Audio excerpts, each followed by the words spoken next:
Pastor's been going through good God questions, but before he gets into his sermon, we wanted to take a look at the power of questions. And now there are 4 types of questions that we see in Scripture and in our own experiences. The first type of question is our questions. We all have questions. I know I do.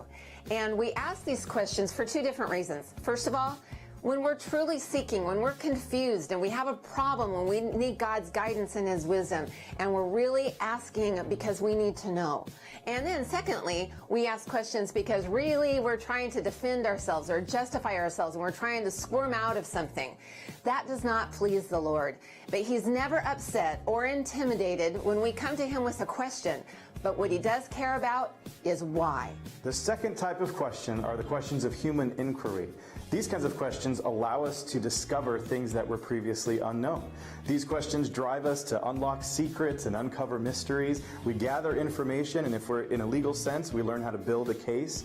These questions increase our knowledge and our level of understanding about people and situations around us. It helps us get a better idea and know the context in which we live.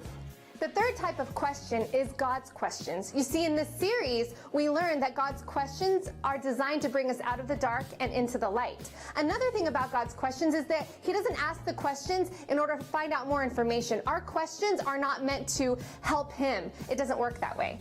God's questions help us to see Him more clearly, and that helps us to recognize our weaknesses and our sin, and in turn, it shows us the way to live. Now, the fourth type of question is Paul's type of questions. Now, these questions are more of the rhetorical questions, and these questions are pretty much reminding us of the obvious. And in these questions, Paul is really trying to instill confidence and encourage us to not only think right, but to also do right.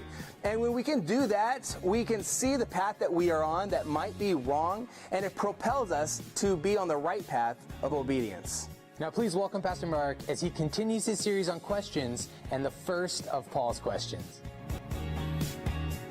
I want to thank the staff for helping us get through the front page. Yeah, you can give them a hand. Yeah, if I were to do the front page and the second page, I doubt you would ever get home. So we thought we'd speed things up. And we're talking about questions. Well, we've been talking about questions for some time, God's questions, but these a little change today, and we're going in more of Paul's questions. Paul, when he would ask a question, really was stating the obvious. If you look at his questions, it's more, this is who God is, and this is who we are in light of that. And so it's not really something that you answer, except for this first one. Now, this first one's pretty important, because Paul, he asked this question, what then shall we say in response to this? And so what he's really wanting us to do is to draw a conclusion, to come to a conclusion about something. It's so important that we make conclusions in our life.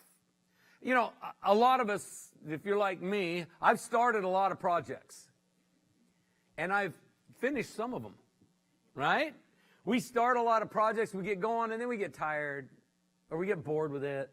Or something else comes up and we start another project. And then we have a few projects that are not done.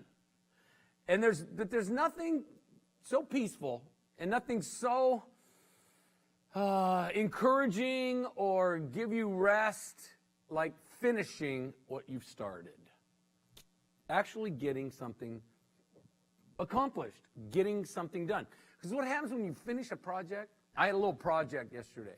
It's been sitting on where I put my keys. I set it there so it reminds me. But I've been looking at this for a few days. And it's just, I've been putting it off. And it's not a big deal. It took me about 10 minutes to do.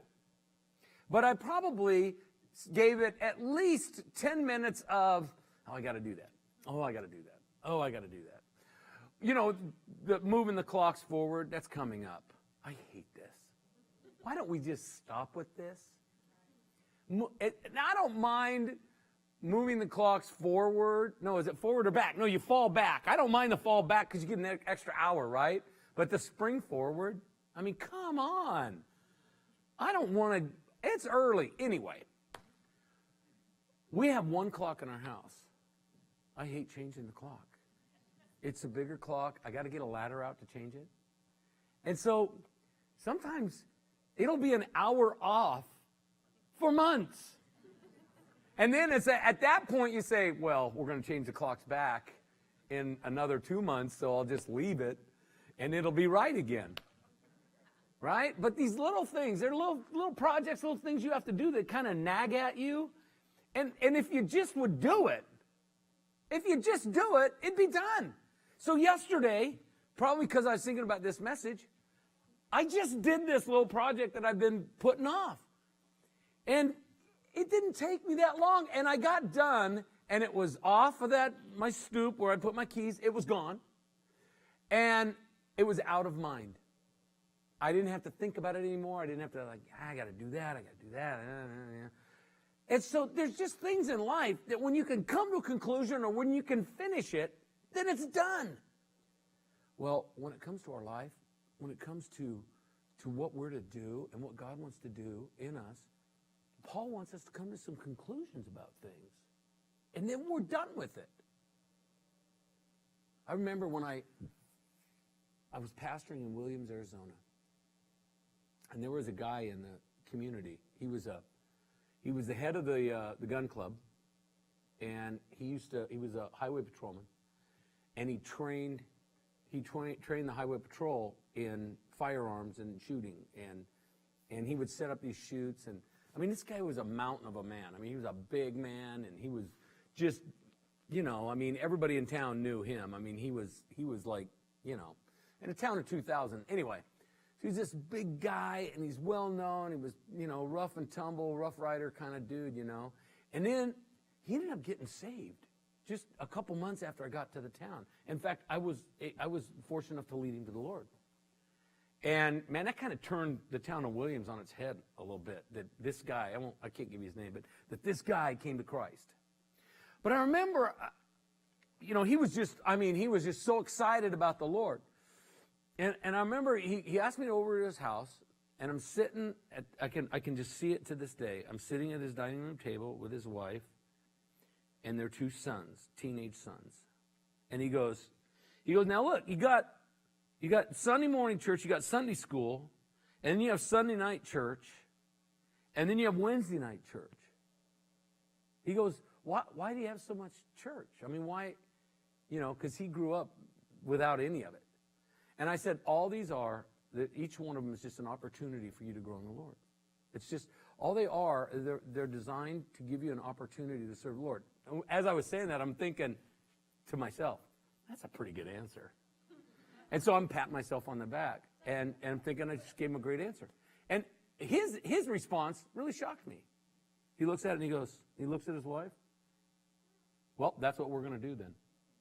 And it was done. It was done. Just like that. And then he asked me about tithing. What's tithing? Tithing, tithing. And I said, well, this is what this is about. And I explained it, 10% of your income. And he looks at me and he goes, his wife was pretty successful, and he did well. And he goes, you could see him doing some calculations in his head. And he goes, that's a lot of money. And I'm like, well, I don't know. In my case, it's not that much. But, I mean, maybe for you, yes. But he looks at me and he just looked at me and he goes, well, that's what we're going to do. He just made these conclusions. He would make a decision, and it'd be done. And I just love that about this guy. I mean, and the confidence that he had then. And that's what we're going to get into next. But just coming to conclusions about certain things can really ease your mind. But do you think when Paul asked this question that there's a required response? Or do we just ignore it? Do you think God's the type that you can just put off if he's asking a question? Now, I believe this is one of the things that I've come to a conclusion about. And I've had people that disagree with me, people that say I'm full of it, people that I don't know what you're talking about. I've even had people use profanity when they're talking about the Bible, because I believe that the Bible is the inspired Word of God. Now, I don't like everything that's written in the Bible. I can tell you that. I don't agree with everything that's written in the Bible. But I don't know if God cares so much. Gee, Mark doesn't like it. Jesus, what should we do? Well, we got to work with him. But anyway, or oh my goodness, these people don't like what I'm saying. Maybe I should soften it a little for them. Maybe God's thinking I should change with the times.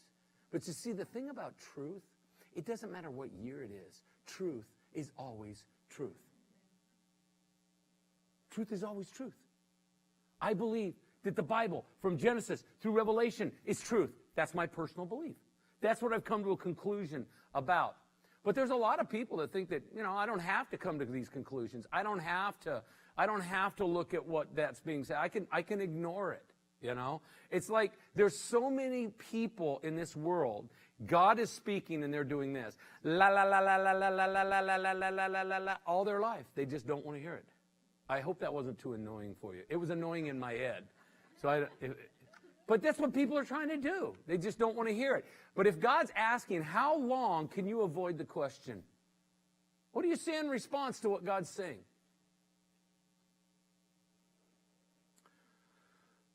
That's why Paul put this statement in there. It's really a statement, not a question, because when you can make these decisions and come to a conclusion, it settles stuff.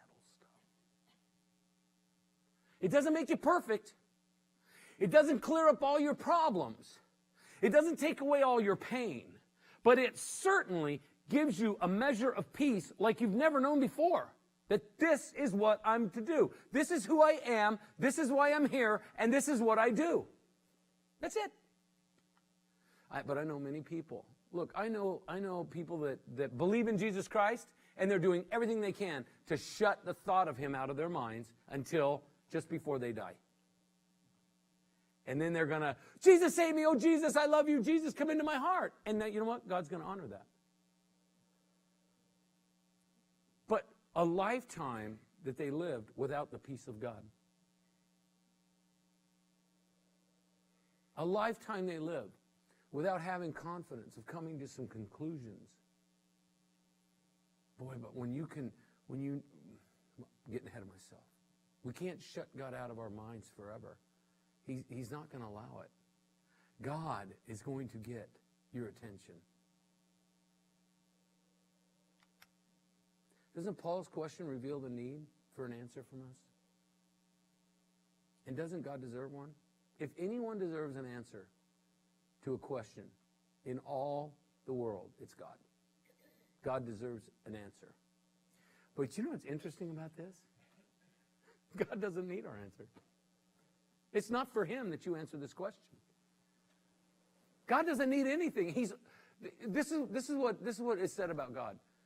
He's all sufficient. God doesn't need anything from anyone.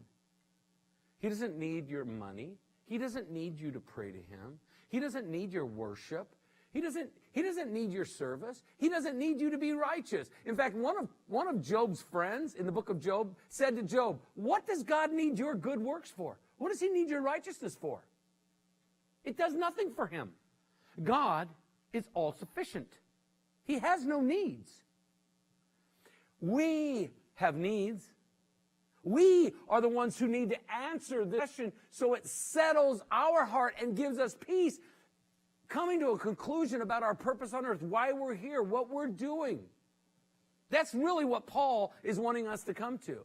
There's been a couple times in my life where I've had a big decision to make, and I did it. I came to a conclusion quickly, and it changed my life forever. One was when I first gave my heart to Christ, when I really committed to the Lord, which is May 11th, 1981.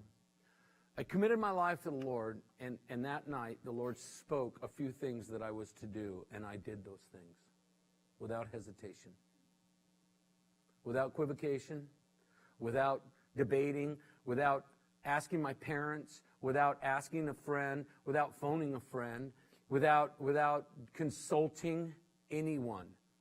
I just felt so strongly of what God told me to do. And one of the things that God told me to do that night was to go into the ministry full time. I was on a different path. I was doing something else with my life. I had made some commitments with schooling and athletics of what I was going to do with my life. And God interrupted me intersected me and changed my direction of life. And I agreed to it, and I made a conclusion that night. And I've never regretted it. Never regretted it. Never wondered what I would have done or could have been. I'm getting to do the best thing in the world for me. The other thing was when Joni and I were pastoring in Williams, Arizona, we felt that our time there was coming to a close. And we were seeking to go to another church. And we had a couple offers for other churches in other states. And we were pastoring in a town of 2,000, a pretty good-sized church for that size of town. And we were offered this church in GIlroy. And it was about the church in a town of 2,000 people in Williams, Arizona. Our church was 10 times larger than this one. And I'm like, why would we leave a church with this attendance? We have our building paid off. We have our house paid off. It was a parsonage. We have very little expense, and we were doing really well financially there, this little town. Our church was great. And now God is calling us to leave this church and go to a church that has nothing, including people. All they had was a couple people in the church and some chairs. That's it. And Don Westbrook, I love this man. He was one of the guys there. And Don was such a man of faith, and he would set up all these chairs. And I'm like thinking, Don, I love your faith, but not so many chairs, because it looks empty. And I would think as I was preaching, oh, look at all the empty chairs we invited to church today. But anyway, but Joni and I, we prayed about it, and we really, God said, go to GIlroy. In fact, this is the exact words that God spoke to me. I want you to go to GIlroy. That's what God said to me. Now, while Joni and I were praying, we asked God the question, do you want us to go? And God answered it. I want you to go to GIlroy. That's what God said to me. I said to Joni, what did God say to you? And this is what I knew what God said to me. But I said to Joni, what did God say to you? And Joni said these words. Joni said, God told me, I want you to go to GIlroy. The exact same words. And I think, what a coinky-dink. So then I'm thinking, we both missed it. No, I'm kidding. We called the supervisor and said, we're going to go to GIlroy. And he put the pressure on us because there was a guy in Watsonville that wanted to pastor this church. I don't know why. No, I'm kidding. But we came here, and I'm telling you, I've never regretted it. Never regretted it. We came to a conclusion that day, and then from there on, we've had peace about GIlroy. And I love it. I consider myself a native now, whether you do or not. I've been here over 25 years. I consider myself a native of GIlroy. So there. I don't care what you say. See, you haven't been here as long as I have. I'm a native, though. But knowing God is working all the things in my life for good, it makes me less confused about His love. And that's really what Paul starts this what you say in response to this is what he says in Romans 8:28. And we know that in all things God works together for good to those who love Him, who have been called according to His purposes.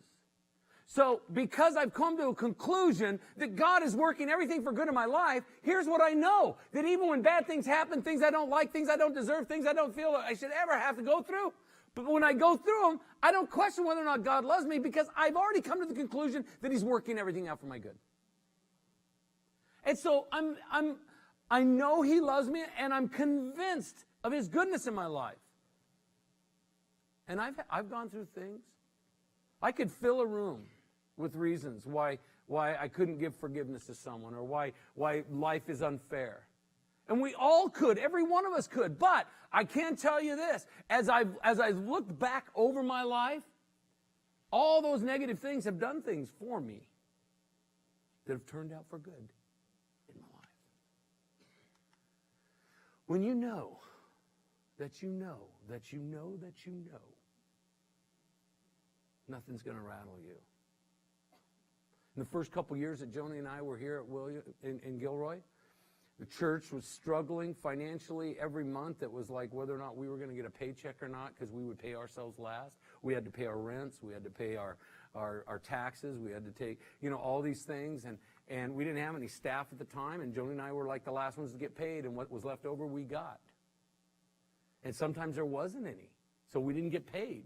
But you know what, in all that time, we kept going to the fact that God said, I want you to go to GIlroy. So we knew that even though it wasn't going the way we had planned, and we're hoping, we still knew we had come to this conclusion that we were to be here. And so it makes you go through, it allows you to go through those times with more confidence and peace. You're not saying, well, should we or shouldn't we not have? Maybe we shouldn't have come here. Maybe we didn't hear God right. Maybe we should have gone to South Dakota. Maybe we should have gone to the church in Colorado. Maybe we should have. Maybe. What if? Yeah, but all that stuff. When you come to a conclusion, you don't have to worry about that stuff. You say, no. We both are in agreement. This is where we're to be. This is where God called us. And so you just keep walking.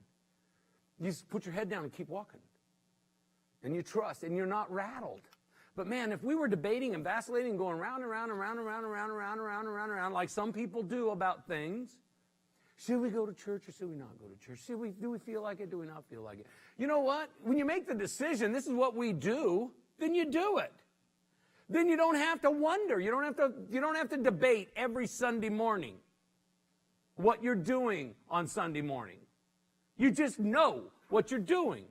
You don't have to debate every time something comes up financially. What's going on? Where are we at? Why is this not working out? But when you've entrusted your life and your finances to God, you know He's working things out. You know that. You've come to a conclusion. So you know what's true. But if you're debating all the time about whether or not this is true or that's true or should we or shouldn't we, then you're never going to get it. You're going to stay in the dark. And that's not fun. It's okay to be in the dark when you need to sleep. But during the day, you need to get up and move about. Move about the cabin, get out. But if you're in the dark all the time, it's tough to get anywhere. So then, because you come to some conclusions about things, you're able to walk with confidence.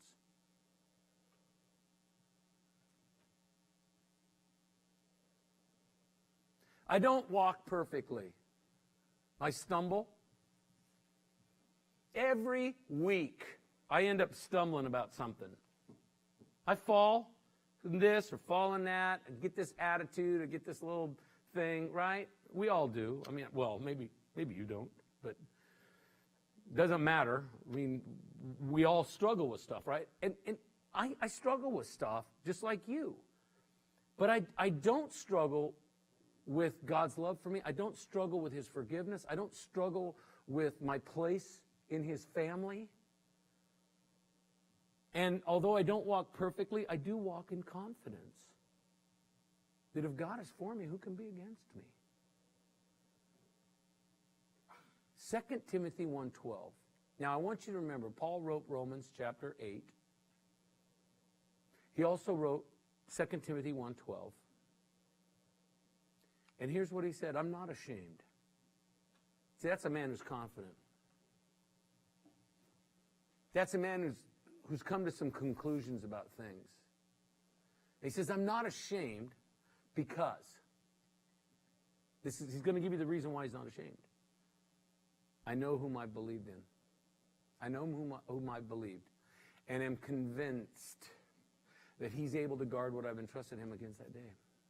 Now, when Paul's writing this, when he wrote that letter, most of the letters, Paul's attributed to writing 13 of books of the New Testament. I believe he wrote and had quite a play in hand in the book of Hebrews, but he's not attributed with that. There's no author given for Hebrews. When Paul was writing this, and when Paul wrote much of his epistles, he wrote them from a jail cell. I sometimes think that that's the only way God could get him to sit down. Because Paul was moving. Paul was going from town to town, preaching. He was going from house to house, everywhere, anywhere. He just wanted to preach the word and bring people to Christ. And so God would, out of His love, out of His care, out of His concern, would put him in a dungeon in Rome so he could write letter after letter after letter to the churches, encouraging and inspiring them He wrote much of the New Testament from prison for doing the work of the Lord. Paul was in a dungeon when one of the worst men who ever walked this planet was the leader of Rome. His name was Nero. He was one of the most wicked kings or emperors this world's ever had. He put to death Christians routinely for sport. This is where the Christians and the lions came about, through Nero, because he was putting Christians to death for sport, selling tickets. People would go to the Colosseum and watch Christians let loose in a Colosseum, and then hungry lions turned loose, and everybody would watch the lions tear the Christians to shreds. He would also turn the Christians loose into the Colosseum, and then he would send the Roman legion out just to hack them up for everybody so they could pay and watch. It was sport.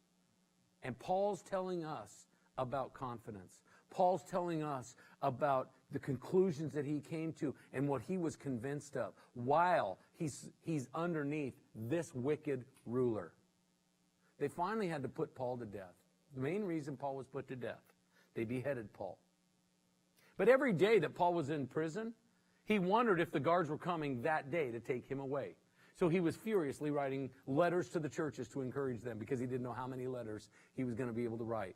Finally, Nero had him put to death because Paul was leading so many of the guards to the Lord. And that Jesus was being proclaimed through Paul and the guards all the way around Nero's palace. He couldn't stand it. Even Nero's wife and children gave their hearts to Christ, and Nero had them put to death. This is how bad this dude was. And Paul's telling us, I know whom I believed in. I'm convinced. I'm convinced. There's nothing so powerful in our life like confidence. It's so powerful. When you have it, you have it. And where does confidence come from? Our convictions. Where do convictions come from? What you're convinced of. I am convinced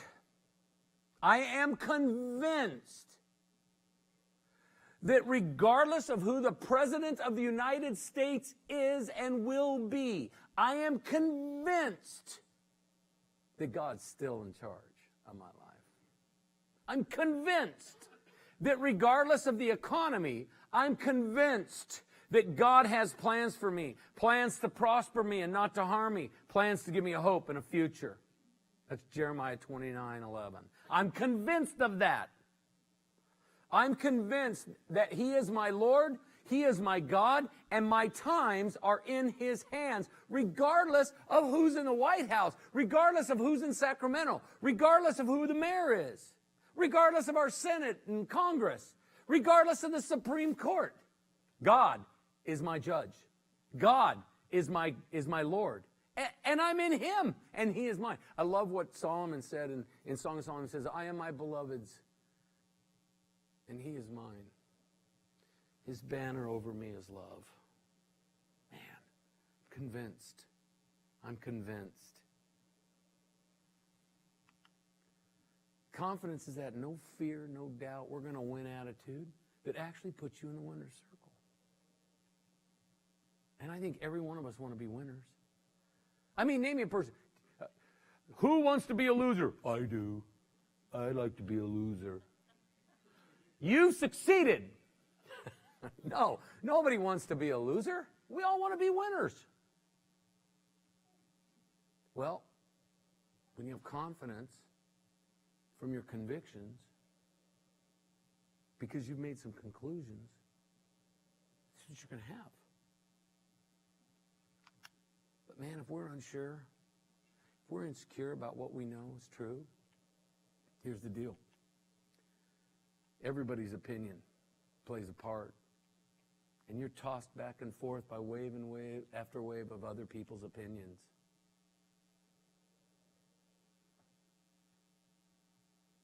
I know whom I believed in. I know that there are people out there that have all kinds of opinions about Jesus Christ and all kinds of opinions about the Bible and all kinds of opinions about the church. and all kinds of opinions about Christians, and all kinds of opinions about this and that and another thing, and all kinds of opinions about ministers. I know whom I believed in, and other people's opinions doesn't change me. Doesn't change me. In fact, a lot of it, you're able to just go, yeah. It's just the opinion of man. And Isaiah tells us in Isaiah chapter 2, stop trusting in man who's got but a breath in his nostril. Of what account is he? Fear of man will prove to be a snare. That's what Solomon tells us. Fear of man will prove to be a snare. But whoever trusts in the Lord will be kept safe. And the people have opinions, and they all want... There are just people in our... Maybe not in your life, but in my life, I have a lot of people that think they can tell me... that want to tell me what to do, how to think, what I should believe. Hey, you believe what you want to believe. I'm going to believe what I believe. But my beliefs are not based on what I think or what I assume or what I'm crossing my fingers for. My beliefs, at least, are founded in something that's been around for thousands of years, and that's the Bible. And someone say, well, what if you're wrong? What if I'm wrong? What have I lost? Tell me what I've lost if I'm wrong. Nothing. The Bible taught me to forgive. Is that good or bad? It's good. The Bible taught me to treat people with respect. Is that good or bad? It's good. The Bible's taught me how to love my wife. The Bible's taught me how to discipline my kids and how to stand with my kids and how to walk with my kids. The Bible's taught me how to be generous with my finances. The Bible's taught me how to curb my appetites and my wants. The Bible has taught me how to squelch my anger. The Bible's taught me how to curb my tongue. I mean, there's a lot of good things that the Bible's taught me. And if it comes out that it's not true, I haven't lost a thing. I haven't lost anything. In fact, I've gained. Just from following these principles, it's been very beneficial in my life. But what if you're wrong? If you don't believe in the Bible, what if you wrong? What if you're wrong? You've lost everything. And here's the thing. This is what's sad about it. What if you're right? I'm not saying you, but the person. What if somebody who doesn't believe in the Bible, what if they're right and there is no God, there is no Bible, it's all false? What did they win? They won nothing. By being right, they got nothing. By being wrong, they've lost everything. For me, if I'm wrong, I still win. And if I'm right, I really win. So I'm in a win-win. I know whom I believed in. Those who don't know what they believe will fall for anything. Hey, you wouldn't believe, sometimes I'm on the internet sometimes looking at some things, or you hear some things, and folks, I can't believe, I shouldn't say this is so mean. All right, but don't tell them I said it, okay? I can't believe how stupid some people are. I mean, there's just the dumb factor of people is off the charts anymore. Because if you look at what some people believe in, what they're giving their life for, what they think is true, and you're looking at it and you go, that makes no sense at all. And I know I've joked about this before, but I believe this with all my heart. If I'm passionate enough about something and I can get a couple spokesmen from Hollywood and all that, I could start a new Church of Orange. And I could get people, and I know I've said this before, but it's true. I could get people to start following and attending the Church of Orange. And we could go through the health benefits of oranges and how wonderful the color is and what it does for us spiritually. And there would be people that would follow you. Especially if you get, a famous movie star to say, I'm going to the Church of Orange and I love orange and you should too. Oh, I will. I believe in oranges too. What's our color? Duh, it's orange. No, you could get people to believe anything. And they'll fall for it. You know why they fall for it? Because they don't know what to believe. And here's the thing. This is what's sad about it. Now, I know I said people are dumb and stupid and all that, and that's not nice to do. You shouldn't listen to your pastor when he talks like that. You should all go, la, la, la, la. But anyway, this is what's sad about this. People fall for anything because they're so hungry to believe in something. They're so hungry. Their life isn't working for them. Their marriage is in the toilet. Their kids are God knows where doing God knows what. Their finances, they make money and it's just pouring out of their pockets. They can't even hold on to it. And they don't know where it's going. And they don't, I'm making enough money. I should be doing well. I got nothing but bills and more bills. And people are just like, and then physically, their health, they don't know what's wrong, and they're worried about every cancer, and so they stop eating this product, and then they eat that. And then 2 months later, some other doctor comes out and says, if you're eating that, you're going to get cancer. You got to eat this. And so you're like, I don't know what to eat anymore. Do we eat the egg white or the yolk? What do? No eggs at all? I don't know anymore. I just get them over easy. Am I going to hell? I don't know. That's just wrong now. It's, no, it's egg whites only. Well, wait, what about the yolk? I mean, didn't God give us the yolk too? I mean, what's wrong with yolk? All right. I have no idea what I'm talking about. We're going to get through this. You got to get some peace in your life. And confusion is one of the greatest killers of not only confidence, but your peace. Let me tell you a real quick story. When I was in Williams pastoring, there was a couple in our church. They would joke about divorce. They would joke about divorce.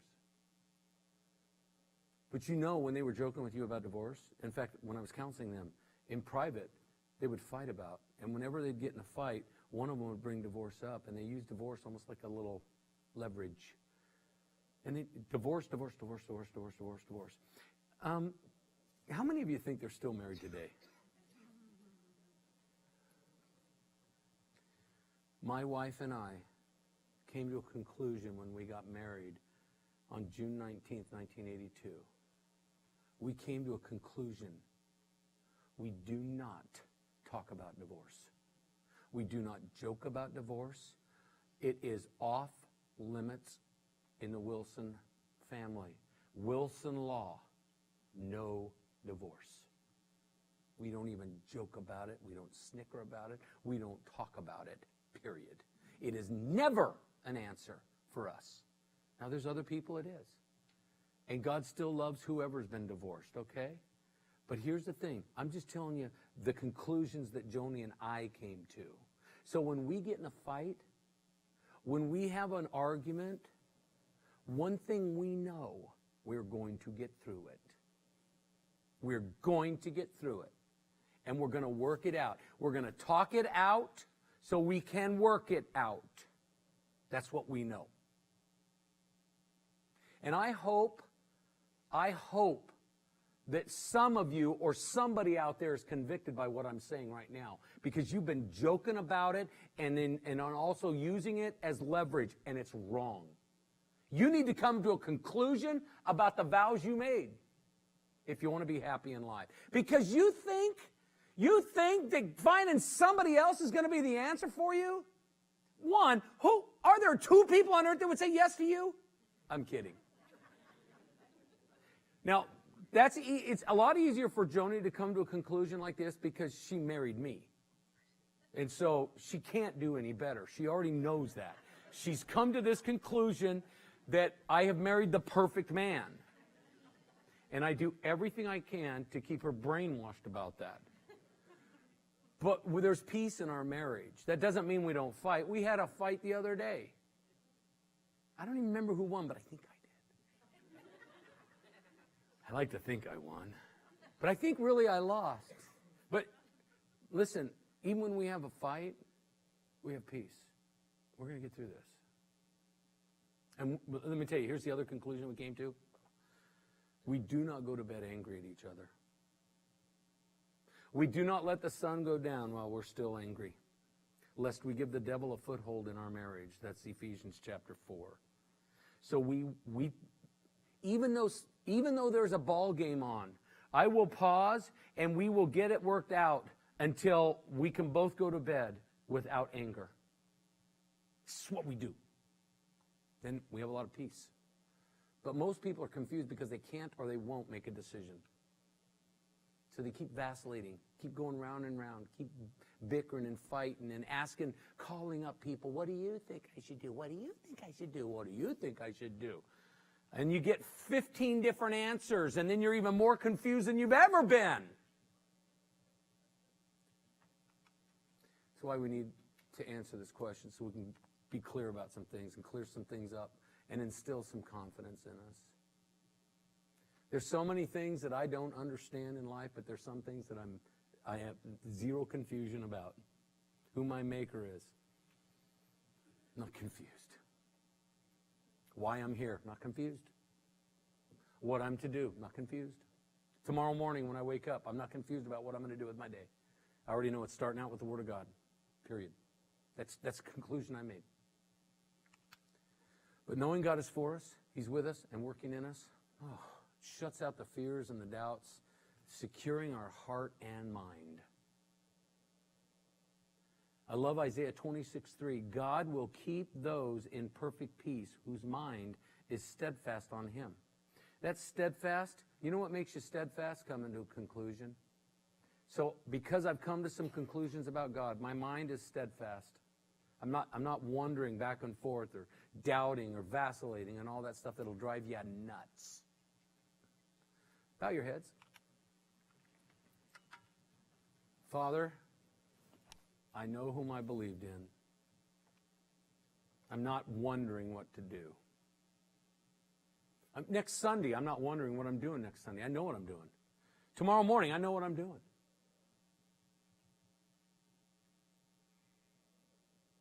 Following you the best I can.